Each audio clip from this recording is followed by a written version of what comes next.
Bzz, bzz, bzz, bzz. We're in for a hive-tastic optimization day today, because this is a problem from Stewart's calculus, early Transcendentals, and it's actually about how bees form their hives. And they do so using a regular hexagonal prism that minimizes the angle and surface area that they live in. So apparently, I don't know how to derive this, but they claim that the surface area function, which varies with angle, the trihedral angle, is defined by 6sh minus 3/2 s squared cotangent of theta plus 3s squared square root of 3 over 2 times cosecant of theta, where s and h, I presume, are some dimensions related to the problem. Let me see. Yes, h is the height. H is the height of the hexagonal prism, and s is the side length of each of the hexagon sides. So apparently, this problem asks us to do three things: find ds by d theta, the rate of change of surface area with respect to the angle, what angles do the bees prefer, and then find the minimum surface area in terms of s and h. Now let me go and unpack and rewrite a few things to make this easier for us to solve. First off, what angles do the bees prefer? I think what they want to find here is find the minimum angle.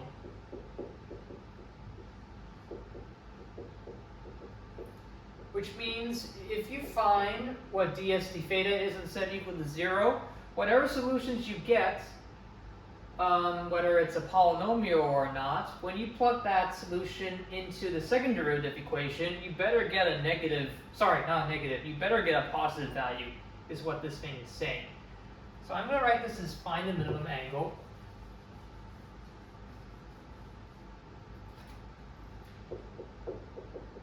Find minimum angle.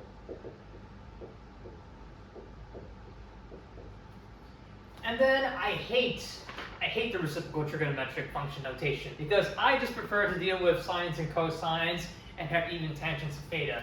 So I'm going to rewrite cotangent of theta and cosecant of theta in terms of their proper ratios, which is cosine of theta divided by sine theta. And this times 1 over sine of theta. And unfortunately, we're going to have to use some trigonometric identities because we are dealing with trigonometry, and it is going to get a little bit nasty, especially with the first part. But let's calculate the derivative to the best of our capability. So ds d theta. We have three terms being added together. Does our first term vary with respect to theta? No, it's a constant function. So that goes bye-bye. This is just 0. Now, the derivative of the second term and the third term, on the other hand, you're going to have to either use the quotient rule, or what I very much prefer, using the product rule after I turn the denominator into a negative exponent. So I'm going to rewrite this entire function as 6sh minus 3/2 s squared. Well, let me just do it for the part I'm interested in. This part here, I'm going to rewrite this as cosine of theta, sine of theta raised to the power of -1. And so this here, that's going to become sine theta to the -1. Up to you. You can use the quotient rule if you want, which you can reference in a textbook, but I'm personally going to use this product rule thing here, which, since sine theta is composed within the reciprocal function, I'm going to have to use the chain rule. But anyway, ds d theta equals 0. And now, if I take the derivative of a constant, I can take the constant out. So this becomes minus 3/2 s squared times d theta of cosine theta sine theta raised to -1. Plus 3s squared square root of 3 all over 2 times d theta sine theta minus 1. And now let me at least write this down for the problem to make our lives easier. I'm going to let A equal cosine of theta, B equal sine theta raised to the -1. And I'm going to take derivatives of both sides with respect to theta. So this dA d theta, derivative of cosine is minus sine theta, dB d theta, derivative of negative reciprocal function, well, I take the -1 down and then -1 to the top, so that becomes minus sine theta to the -2, and then I multiply by the derivative of sine theta, which is cosine theta. So all that gets combined together in there once you cross multiply these diagonals and then add them up with each other. So you should get this as a result.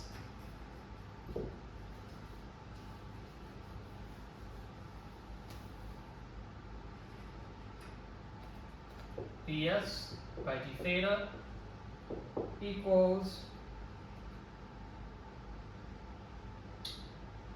minus 3/2 s squared minus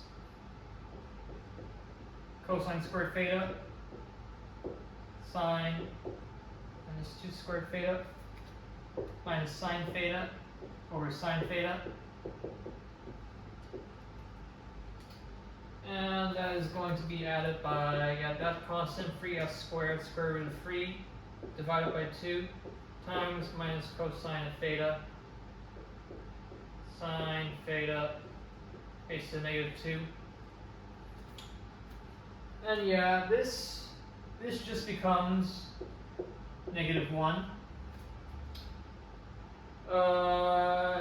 And since that's a negative over here, that in total becomes a +1. And let's see. Oh, I can write that as cosine theta over sine squared theta, essentially, and bring the negative over there. So I get that done. But essentially, if we set this equal to 0, I basically have to take one term here and then set it equal to the other term there. That's what happens when you set ds by d theta equal to 0. So I end up getting, and now pardon this, but I'm going to erase this now. I simply get that 3s squared over 2 square root of 3 cosine theta over sine theta equals 3/2 s squared, times cosine squared theta sine squared theta plus 1. And now these two constants cancel out. The only constant that survives is the square root of 3. And now the best we can do is, let's see, well, I can multiply, wait, hang on a second. Oh, sorry, this is cosine theta sine squared theta. Now what I can do to get rid of the denominator is multiply everything across by sine squared theta. So you get square root of 3 cosine theta equals sine squared theta, so that's sine squared theta times cosine squared theta times sine squared theta. That becomes sine to the 4 theta times cosine squared theta. And then add by sine squared theta. And now, well, sorry, just checking my work here. We don't like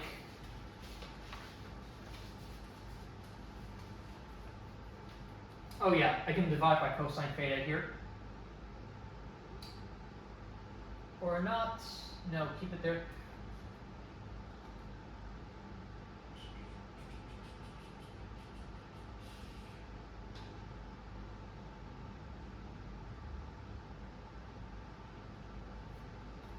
We essentially do not like to have these cosine thetas and sine thetas all the way throughout, because it's going to be a pain for us to write the exponents over and over again, particularly if you do not like the way I write this in this notation and want to write this as sine theta raised to the 4th power. That's going to be painful. So one thing which we can do to make our lives so much easier is to let one of these trigonometric functions equal some dummy variable. That's a key thing that we do in trigonometry all the time. It's a neat algebra trick. So let x equal cosine theta. This then becomes square root of 3x equals, well, we have to find what sine to the 4 theta is. Here we have to use the identities, so this is 1. Let's see. Sine to the 4 theta simply equals 1 minus cosine squared theta squared times cosine squared theta. And this just equals 1 minus cosine squared theta. So we work this out. I end up getting that this ends up becoming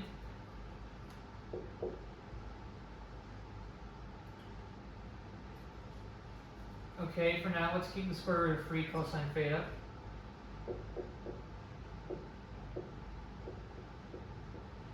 This becomes square root of 3 cosine theta. And then we get 1 minus 2 cosine squared theta plus cosine to the 4 theta plus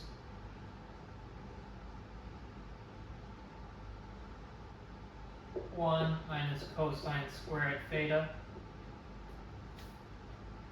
And now, let's see, if I divide everything,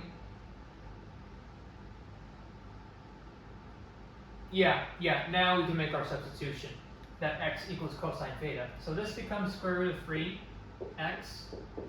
which equals 1 minus 2x squared plus x to the 4 plus 1 minus x squared. You see how much clutter this removes if we do it this way? So we can form a polynomial, a quartic polynomial actually, in terms of x. So this is x to the 4, let's see, minus 2x squared minus x squared, that becomes minus 3x cubed minus square root of 3x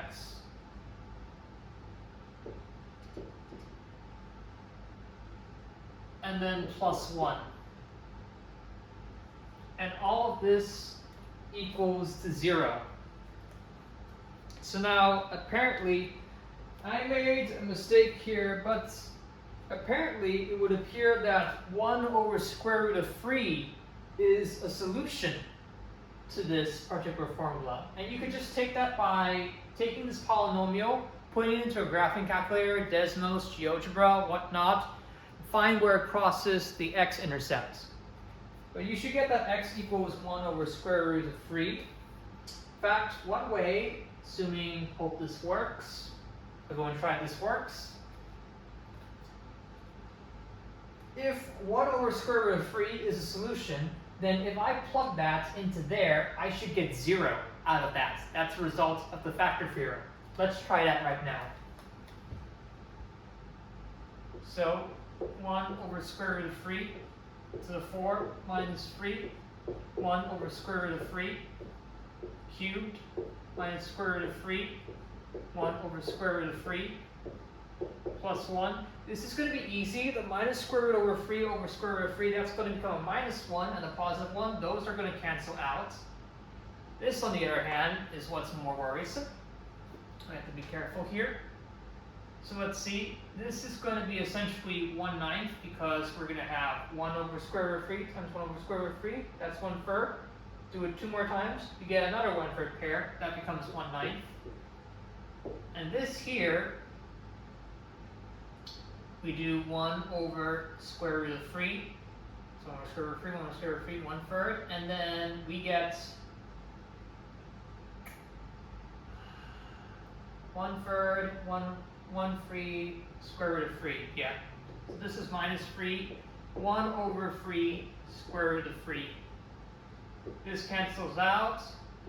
So we get 1/9 minus 1 square root of 3.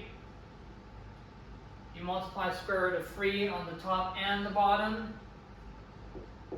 We get that this becomes 1/9 minus 3 square root of 3 over 3. If I multiply that again by 3 again, I would end up getting 1 over 9 minus 9 square root of 3 over 9. Nope, that's not quite 0, unless I hoped. So unfortunately, this polynomial I got is wrong. But the process in that you set x equal cosine theta, and then create this, rearrange these terms using trigonometric identities and set this to a polynomial equal to 0. That process should still work. So check that, and you should get the result that cosine of theta, or rather x, equals 1 over square root of 3. That's what it claims at the back of Stewart's answers book, anyhow.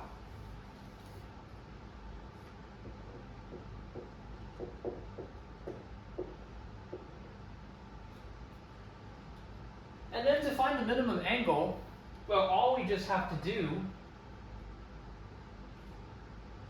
is take the inverse cosine of this, and that's our minimum angle, period, solved. Which supposedly is 55 degrees.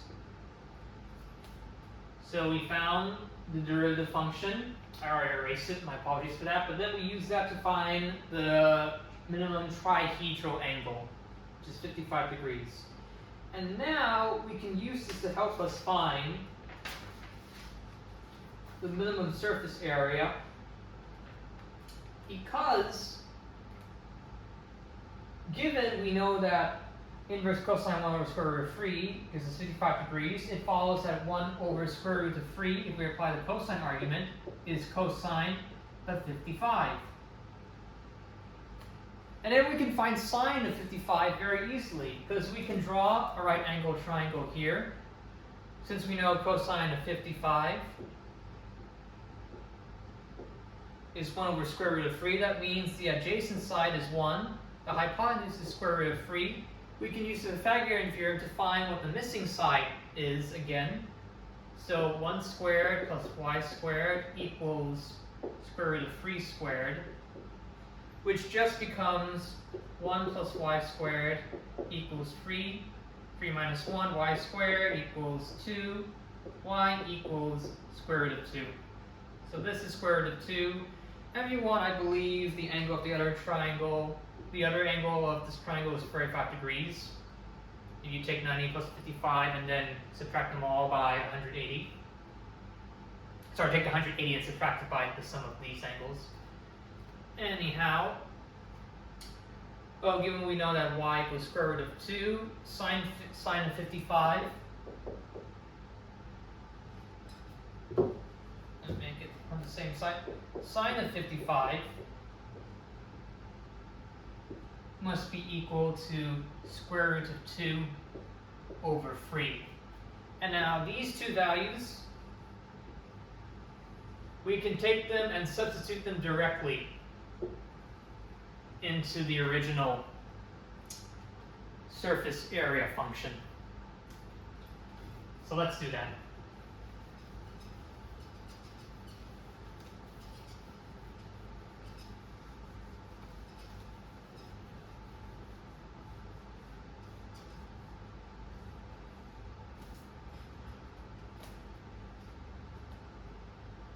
This equals 6sh. I'll call this the S minimum now, or S min. That's going to be minus 3/2 s squared times cosine of 55 over sine of 55. Whoops, plus 3s squared square root of 3 over 2.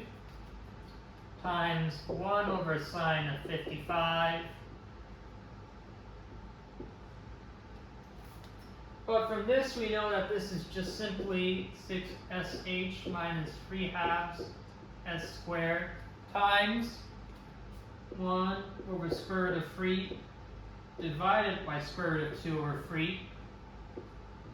We have a compound fraction, a one-layer compound fraction now. Those can be a bit hard sometimes. I'll help you with that out in a bit. This becomes plus 3s squared square root of 3 over 2, and that's 1 divided by square root of 2 over 3. Alright, how do we do this from here? If you get a fraction, you divide it by another fraction, you get the bottom fraction, you flip it around, and then multiply it up at the top. So this just becomes 6sh minus 3 halves s squared, 1 over square root of 3, square root of 3, square root of 2, boom, boom, bye bye. 3s squared, square root of 3 over 2. This over here now, since I divide by square root of 2 over 3, that's going to become flip into square root of 3 over 2, square root of 3 over square root of 2, multiply at the top, this becomes the square root of 3, square root of 2. That works very nicely because now we have a common denominator of 2 square root of 2. So this becomes 6sh minus 3 halves, 3s squared over 2 square root of 2 added by 9s squared. Square root of 3 times square root of 3 is 3, so 3 times 3 is 9. 9s squared all over 2 square root of 2.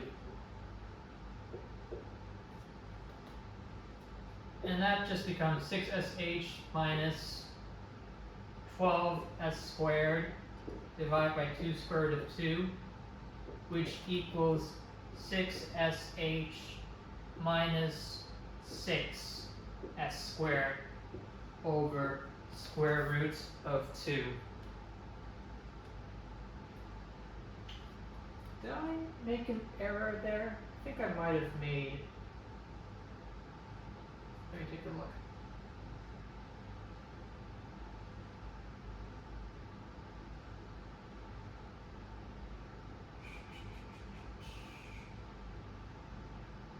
Oh, oops, did I? Yes, I did.